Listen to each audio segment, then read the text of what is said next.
Abençoados, eleitos e amados da graça de Deus, povo escolhido e amado, estamos de volta aí com mais um tema do nosso estudo aí. O tema desse estudo é: o Deus dos evangélicos é mentiroso. Ih, irmão André, como pode dizer uma coisa dessa? Abençoado, não foi eu que disse, foi um irmão aí do sistema religioso que disse. E vou trazer a vocês, né, a mensagem desse irmão aqui, para a gente poder entrar nesse tema aí, para a gente poder entender um pouco sobre esse assunto aí. Não vou falar o nome desse irmão por, né, motivo de privacidade, né? Ele também não me deu, né, permissão para isso. E esse irmão é do sistema religioso. E ele abandonou o sistema religioso pensando nisso, que o Deus evangélico é mentiroso, por causa de uma promessa bíblica que ele viu e que essa promessa nunca concretizou na vida dele. Por causa dessas coisas, ele abandonou a igreja, o sistema religioso. Eu estava conversando com ele, ele disse: não, irmão André, eu não quero mais saber de nada. Não quero saber mais de religião, não quero saber mais de Deus, não quero saber mais de nada. Mesmo explicando, pessoal, a graça de Deus não é uma religião. A graça de Deus é o que o Cristo ensinou para que nós vivêssemos reinando em vida, ainda nesse corpo físico, ainda nessa terra material, sem ser, né, iludido, né, por filosofias e vã sutileza, como diz a Bíblia. Nós hoje usamos as palavras falácia religiosa, né? Viver sem ser iludido. Mostramos na graça de Deus a verdade da palavra, sem achismo do pregador. Mesmo assim, esse irmão não quis saber. Não quer saber não. Depois que eu expliquei ele, tirei a dúvida dele e expliquei para ele a condição dentro da palavra, esse irmão agora, ele passou para o nosso lado. Agora ele está em graça, está aprendendo em graça, está crescendo a cada dia em graça conosco. Depois que eu ensinei para ele, mostrei para ele, né, mosquito, depois que eu mostrei para ele a verdade da palavra, e ele parou de achar que Deus evangélico é mentiroso. O Deus evangélico, o Deus da graça, é o mesmo Deus. Apenas os evangélicos estão vivendo no passado ainda não acordaram espiritualmente. Nós da graça já acordamos espiritualmente. Nós já conseguimos ver realmente o que Deus tem planejado para nós. Os evangélicos ainda estão com a mente, como diz a Bíblia, está com o véu ainda de Moisés posto na mente deles, não deixando eles ver o que Cristo já retirou, o que Cristo já anulou, o que Cristo já deu para nós gratuitamente. Amém, amados? A questão deles está aqui, né? Que ele acha que Deus é falso, porque prometeu abrir a janela do céu, derramar bênção sem medida. E isso nunca aconteceu na vida dele no período da igreja de 20 anos. Então vamos entrar nesse tema. Como assim ele tinha essas dúvidas, muitos de vocês que estão me ouvindo já tiveram ou estão tendo. Amém? Então vamos entrar nesse estudo para me explicar para os abençoados o que realmente está dizendo nessa palavra. Está dizendo para mim, cristão, está dizendo para vocês, evangélicos, está dizendo para os católicos, para quem Deus fez essa promessa, para quem ele prometeu essa promessa. Está aqui em Malaquias 3:10. Essa promessa que esse irmão achou que Deus fez para os evangélicos. Se você é católico, acha que Deus fez essa promessa para os católicos. Se você acha que Deus fez essa promessa para nós nos dias de hoje, você estará enganado igual esse irmão. estava enganado. Amém? Ele estava enganado. Por causa dessa palavra, ele não quis mais saber de nada, não quis mais saber de Deus, não quis mais saber de nada. Por causa dessa palavra. Esse é o perigo de você aprender uma palavra errada. Esse é o perigo de você aprender uma palavra segundo o achismo do seu pregador. O pregador não pode ter achismo. Ele tem que basear o que na palavra e ver realmente o que a palavra está dizendo. Para quem está dizendo? Em que época disse? Isso tudo se leva em conta quando você é pregador da graça de Deus. Se você diz ser pregador da graça de Deus e traz essas coisas tudo para os dias de hoje, você está errado, meu irmão. Amém?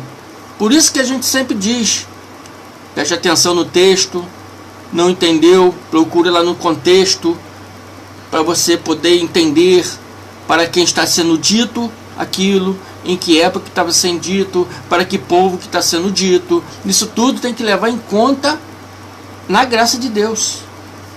E o irmão tirou a dúvida que ele tinha, graças a Deus, hoje não tem mais, hoje está em graça conosco. Ele não acha mais que Deus é mentiroso. Ele passou até a crer que quem ensinou para ele que é um mentiroso, que o iludiu a vida toda, né? Como está iludindo muito de vocês ainda hoje que me ouve aí. Ele tirou aqui de Malaquias 3:10. E está escrito aqui: tragam o dízimo todo ao depósito do templo, para que haja alimento na minha casa. E ao Deus falando através do profeta Malaquias: tragam o dízimo todo ao depósito do templo, para que haja alimento na minha casa. Ponha-me à prova, diz Yahweh Zebaoth, diz o Senhor do Exército, e veja se eu não vou abrir as portas do céu, as comportas do céu, e derramar sobre vocês tantas bênçãos que não terão onde guardá-las. Então esse abençoado irmão falou: a vida toda eu dei meu dízimo, a vida toda eu paguei meu dízimo, 20 anos de igreja dando meu dízimo, e essas comportas do céu jamais abriram na minha vida. 20 anos, passo aperto. Amém? Então,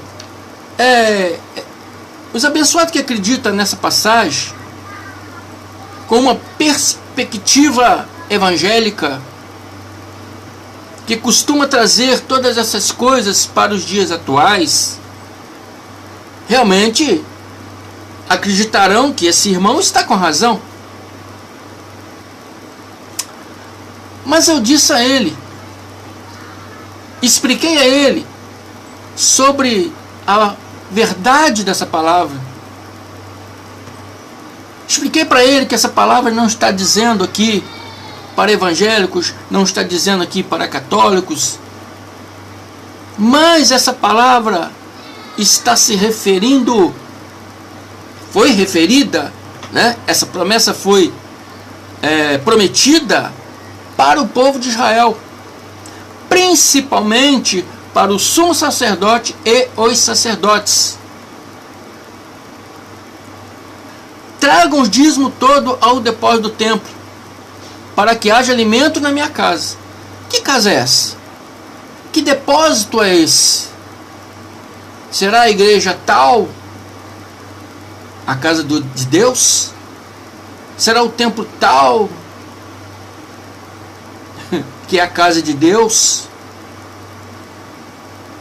Será o banco tal que é o depósito do templo? Não, abençoados. Não, vocês estão sendo iludidos, vocês estão sendo enganados. A casa de Deus aqui está se referindo ao templo de Jerusalém, ao templo que era construído em Jerusalém, Na época de Malaquias havia. Depois esse templo foi destruído em 70 DC. Aquele templo, o templo de Salomão, que existia em Israel, em Jerusalém, né? Mais corretamente em Jerusalém, lá era o templo de Deus, lá era a casa de Deus. O depósito do templo ficava lá naquele templo. As igrejas atuais hoje não é a casa de Deus. O templo que construíram hoje e possa construir muito mais templos, não é a casa de Deus. É só um meio de ganhar dinheiro nas custas de vocês que creem. Amém?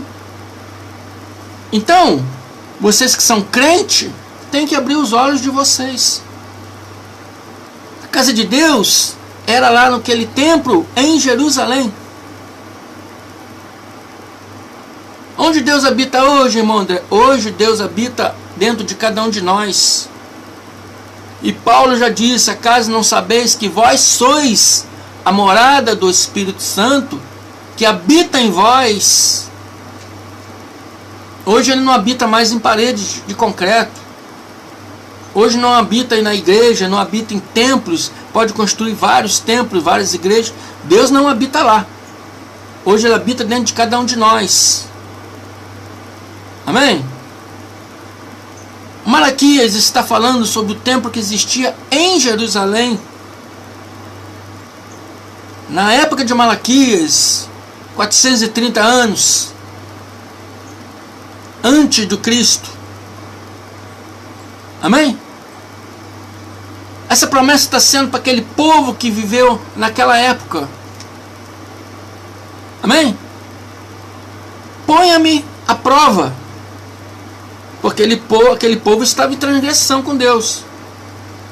Então aquele povo estava passando escassez, estava passando necessidades, porque ele estava em desobediência, estava em transgressão com a palavra de Deus.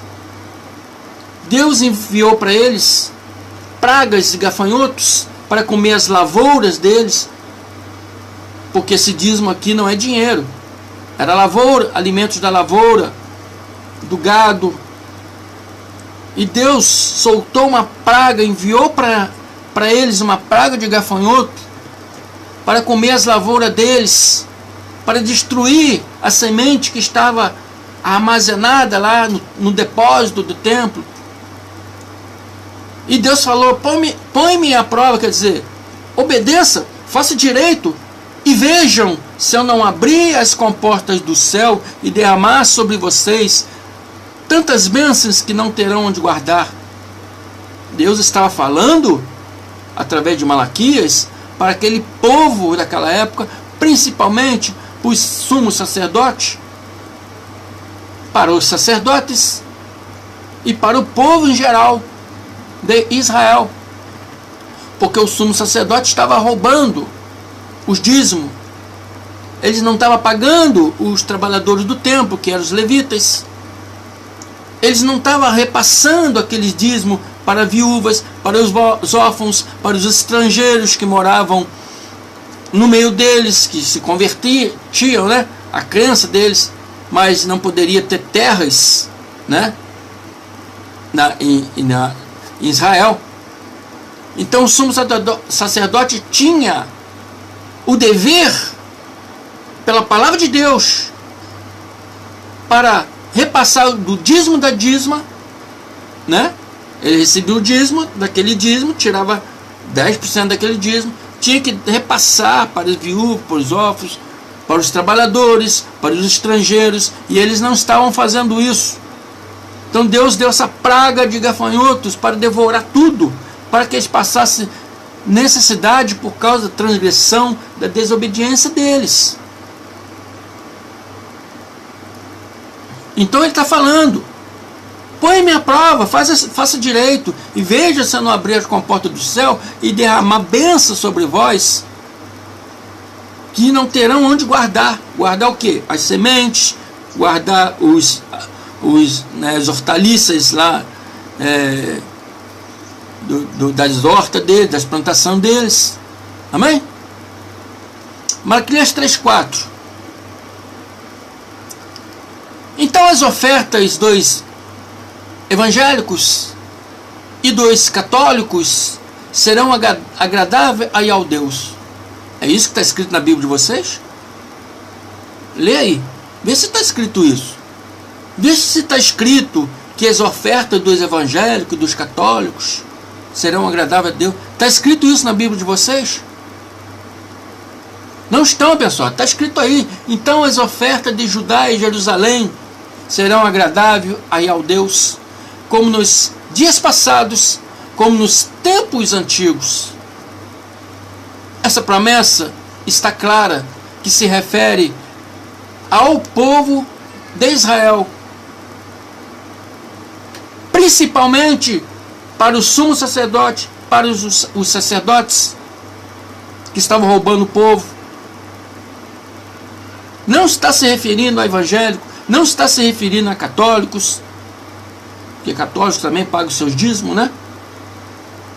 Essa bênção não foi prometida para nós, para os dias de hoje, nem para você evangélico, nem para você católico, nem para vocês que pagam, que não frequenta lugar nenhum, mas que também pagam os seus dízimos. Essa promessa não é para nós cristão.